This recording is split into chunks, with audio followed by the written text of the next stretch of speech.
안녕하십니까. 매일 아침 조간신문의 주요 기사를 딱딱 풀어서 해석해드리는 조간딱풀 11월 21일 화요일에 인사드립니다.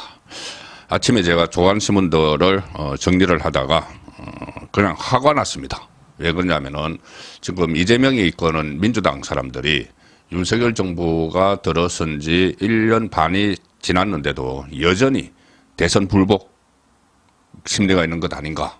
그리고 윤석열 대통령을 정말 대통령으로 인정하지 않고 계속 조롱하고 야유하는 그런 행태들, 또 김건희 여사에 대해서도 마찬가지고, 자, 그런 국회의원들의 세비를 우리 세금으로 나간다고 생각하니 정말 아깝다, 그런 생각까지 들 정도로 좀 그 수준 이하 그런 행동들도 있고, 또 이 다수당의 횡포를 부려서 윤석열 정부의 국정 운영에 정말 발목을 잡는, 자, 그런 일들도 일어나고 있습니다. 그래서 오늘 잠시 후에 소개해드리겠지만은 좌파 성향의 언론조차도 이건 좀 너무하는 것 아닌가, 그런 말이 나오기 시작을 했습니다. 오늘 그 조선동아중앙일보의 일면 톱은 거대 야당의 예산 횡포입니다. 자, 조선일보 일면톱과 동아일보 일면톱, 그리고 조선일보 3면기사를 같이 보여드리겠습니다. 조선일보는 원전 생태계 2번 죽이는 야당, 동아일보는 야당 원전 예산 1813억 깎아, 여당에서는 예산안 테러, 이렇게 이야기를 하고, 조선일보 이 3면기사는 청년 미래 예산도 윤석열 표는 묻지마 삭감, 정오만 남은 정치. 어제 그 산자위에서 원전 예산을 민주당이 단독으로 의결을 했는데, 문재인 정부 때는 탈원전 밀어붙여서 국가 에너지 정책을 뒤흔들고, 어제는 이재명 공약 SMR이라는 것은 소형 모듈 원전이죠. 이재명도 이것을 뭐 하겠다고 공약을 했는데, 그 SMR 공약도 포함된, 이재명의 공약까지 포함된 윤정부 예산 1,800억 원을 그냥 삭감을 해버렸다. 보복성 예산 삭감이다. 이재명 본인도 이 공약을 해놓고는, 그래서 이 청년 미래 예산도 윤석열 표는 묻지마 삭감을 한다. 정오만 남은 정치. 자, 그런데 정오는 이재명 그룹에서 여전히 대선 불복 심리가 있기 때문에 이 정오의 정치를 하고 있는 겁니다. 자, 이 동아일보, 죄송합니다. 그 조선일보 오늘 그 정치면 그 옆에 사이드에 놓은 기사를 하나 소개해드리죠. 자, 제목은 이겁니다. 암컷이 나와 설쳐. 야, 청년 비하 이어 여성 비하 논란. 최강욱 북 콘서트에서 발언을 했다. 이 청년 비하는 최근에 뭐 민주당이 이 현수막 문구에 뭐 이상한 말을 써놨죠. 나는 정치는 몰라. 뭐 돈만 많이 벌면 돼. 잘 먹고 잘 살면 돼. 이래서 청년들을 비하하는 거기에 대해서 이 사과를 했는데, 지금 이번에는 여성 비하 논란. 최강욱 북 콘서트에서 나왔다. 내용은 이겁니다. 최강욱이 지금 그 국회의원직이 박탈당했죠. 조국 아들 가짜 인턴 증명서 발급해줬다가 국회의원직도 박탈당하고, 그 전에 또 뭐 김남국과 뭐 짤짤이 논란, 이런 것도 희롱 논란, 이런 것도 있었는데, 최강욱이 이런 말을 했습니다. 어제 민형배, 강주에서 민형배 그 위장 탈당을 했던 꼼수 탈당 민형배 출판 기념회에 나와서 본인들끼리 또 뭐 키득키득거렸는데, 최강욱이 윤석열 정부에 대해서 암컷이 나와서 설친다, 이런 표현을 했습니다. 민형배 북 콘서트 자리에서 민형배, 김용민, 최강욱 이렇게 앉아서 또 희덕거렸는데, 이 세 사람은 철험회 출신입니다. 이재명의 핵심 신복들이죠. 이 사회를 맡은 사람은 박구용, 전남대 철학과 교수 박구용인데, 박구용이 이렇게 이야기합니다. 이제 검찰공화국이 됐다고 봐야 하느냐, 이렇게 이야기를 하니까는, 말을 꺼내니까는 최강욱이 공화국이라는 말은 그런 데다 붙이는 게 아니다. 공화국도 아니고 동물의 왕국이 됐다, 이렇게 이야기합니다.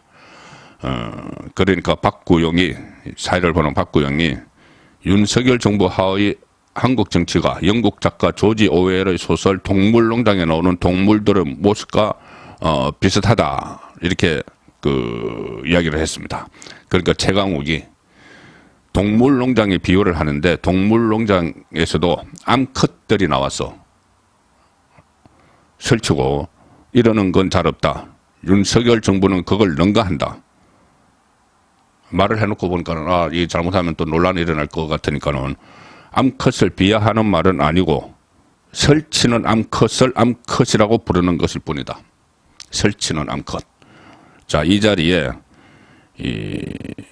민주당 소속 강기정 강주시장이 있었고 송갑석, 조오섭, 윤영덕 의원이 있었고 여성 의원도 두 사람이 있었습니다. 양정숙, 강민정. 근데 이 사람들이 암컷 발언을 에이 그만해 막 이렇게 하는 게 아니고 오히려 웃으면서 박수를 쳤다. 이 인식 세계가 참 이해를 하기가 어렵습니다. 최강욱은 이렇게도 이야기합니다. 윤석열 일가로 표상되는 이 무도한 정권의 가장 강력한 가해자가 되는 길을 가고 싶다. 자기가 강력한 가해자가 되는 길을 가고 싶다. 그렇게 하지 않으면 그 짐승들을 길들이기가 어렵다. 그러니까는 이 사회를 맡은 박구용이 술도 안 마시면서 이렇게 가격한 말을 하느냐. 이야기를 하니까는 최강욱이 할 줄 아는 게 술 먹는 것뿐인 놈보다 훨씬 낫다. 할 줄 아는 게 술 먹는 것뿐인 놈보다 훨씬 낫다. 걸핏하면 이 민주당에서 윤석열 대통령의 그 음주, 이 술을 좋아하는 그 스타일을 이렇게 조롱하고 이런 식으로 막 비꼬고 하죠. 이 최강욱은 그때 국회의원직에 날아갔는데 조국 아들 가짜 인턴 떼주고 지난번 2020년 총선에서 민주당이 압승을 했을 때 세상이 바뀌었다. 그 이야기를 했습니다. 자기들 세상이 됐다. 그리고 그 이후에 온갖 행태를 다 보였죠. 가짜뉴스도 퍼뜨리고 여러 가지 그 일을 해봤는데 그러다 어쨌든 국회의원직도 날아갔는데 진짜 세상이 지금 바뀐 줄을 모르고 이렇게 설치는 것 아닌가 그런 생각까지 듭니다. 물론 윤석열 정부가 탄생을 했다고 세상이 완전히 바뀌지 않았죠. 여전히 이 사법부 그리고 입법부는 민주당 손에 있습니다. 그런데 이번 총선을 통해서 내년 총선을 통해서 좀 세상을 좀 공평하게 좀 바꿀 필요가 있지 않느냐 그런 생각이 새삼 듭니다. 그래서 오늘 마침 제가 이 조간 사설들을 칼럼 사설들을 보다가 이 칼럼이 눈에 띄었는데 공교롭게도 이재명 세력이 추진하는 김건희 특검을 비판하는 목소리인데 자 초점을 김건희 여사의 인권에 맞췄습니다. 인권. 저도 간혹 이런 생각을 했는데 처음에 줄리 논쟁부터 여러 가지를 보면 정말 인권을 짓밟는구나. 한 개인의 인권을 짓밟는구나. 아무리 정치적 이득을 위해서라도 그런 생각을 했는데 중앙일보 오늘 오피니언면에 이 기사가 실렸습니다. 이 칼럼입니다. 최민우의 시시각각인데 개인 김건희에겐 인권도 없나. 친문 검찰이 1년 넘게 파헤치고도 김건희 주가 조작 혐의 못 밝혀냈는데 총선 목적의 특검을 지금 실시를 하고 있다. 이것은 국가적 낭비다. 그 김건희 특검도 철험회가 앞장섰죠. 철험회가 앞장섰는데 당초에 민주당 지도부는 이거 역풍을 맞을 수도 있다. 이런 우려가 나왔습니다. 왜 그러냐면은 이게 이것도 최강욱이 그때 2020년 4월에 최강욱이 고발을 해서 이게 다시 수사가 시작이 된 겁니다. 그때 문재인 정권 때.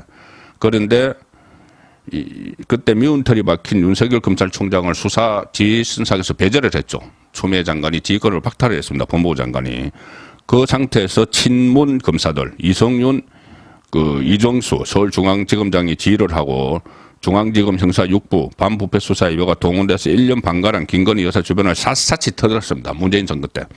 그래도 혐의점을 찾지 못했는데 나중에 김호수 전 도이치모터스 회장을 기소하는 것으로 일단락됐고 91명의 투자자 중 한 명인 김건희 여사는 사실상 무혐의를 받았죠. 그런데도 이걸 처리를 안 했습니다. 문재인 검찰에서 계속 뭉개고 있었죠. 혐의가 없는데 수사를 종결하지 않는 어정쩡한 상황을 이어가다가 이게 또 특검까지 가버린 게 뭐냐면은 이재명 사법 리스크. 작년 9월에 검찰이 허위사실 공표 혐의로 이재명에게 출석을 통보하니까 민주당이 바로 김건희 특검법을 그때 169명 의원 전원의 서명을 받아서 당론으로 발의를 했죠. 사법 리스크 때문에 특검법을 발의를 한 겁니다. 그리고 이것을 뭐 패스트트랙에 태웠고 지금은 이 김건희 특검을 방탄 요건을 넘어서 총선용 제로로 전환을 하고 있습니다. 총선용으로. 그리고 특검법 내용도 완전히 엉터리입니다. 지금까지 특검은 여야가 합의해서 2명을 추천을 하면 대통령이 1명을 낙점하는 그런 식이었는데 이번에는 민주당만 특검 2명을 추천할 수 있다. 민주당이 임명하는 거나 마찬가지죠. 특검팀 규모도 이게 뭐라고 100명 정도 최순실 특검에 버금간다.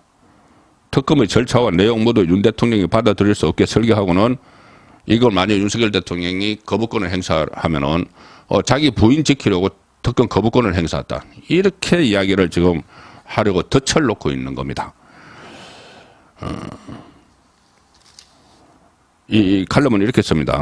자, 100번 양보해서 김건희 여사가 주가 조작에 일부 관여했다고 치자. 지금 사실상 뭐 다른 투자자 다 무죄가 나왔는데 일부 관여했다고 치자. 그렇다고 일이 난리칠 일인가? 영부인이나 검찰총장 부인으로 저지른 비리가 아니지 않나? 10여 년 전 사인 김건희를 겨냥해서 국가가 특검을 하겠다면은 이거야말로 코미디오 권력 남용이다. 그리고 이렇게 씁니다. 김 여사가 잘했다는 게 아니다. 해외 명품 쇼핑, 간저공사 논란 등 눈살 찌푸리는 일도 많았다. 용산 대통령실에 김건희 라인이 있다는 건 공공연한 비밀이다. 영부인으로서 잘못된 행위는 엄정히 비판받아야 하고 행여 문제가 되면 퇴임 후라도 책임져야 한다. 자, 그렇게 이런 전제가 있습니다.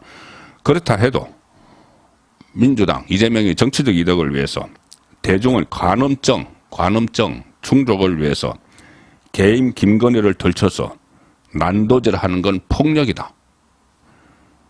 권력자의 아내에게도 인권은 있다. 자, 이렇게 끝을 맺습니다.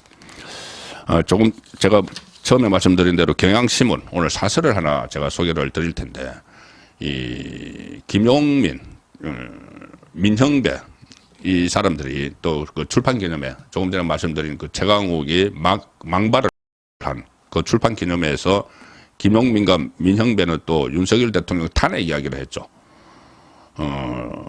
김용민이 국회가 대통령 의사와 상관없이 단독으로 견제할 수 있는 수단이 탄핵이다.